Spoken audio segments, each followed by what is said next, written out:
যতই ঘুরি এই গ্রাম যেন আর শেষই হচ্ছিল না।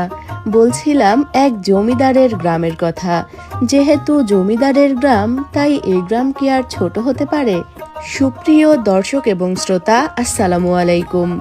আজ আপনাদেরকে ঘুরিয়ে দেখাতে চলেছি চুয়াডাঙ্গা জেলার জীবননগর উপজেলার ঐতিহাসিক একটি গ্রাম, কাশীপুর গ্রামের অংশবিশেষ।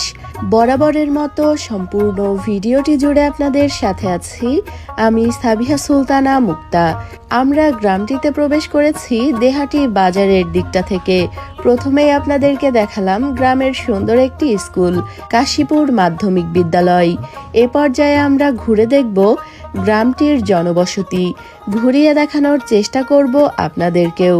তার আগে আপনাদেরকে একটি ইতিহাস জানিয়ে রাখি। আপনারা অনেকেই হয়তো জেনে থাকবেন কাশীপুরে কিন্তু জমিদার বাড়িও রয়েছে।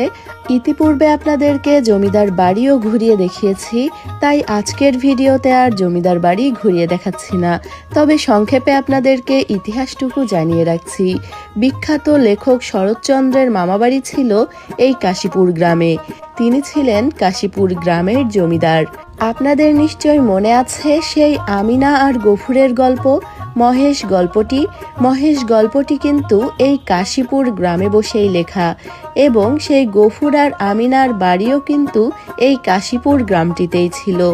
যে কারণে ভিডিওর শুরুতেই আপনাদেরকে বললাম যে কাশীপুর একটি ঐতিহাসিক গ্রাম।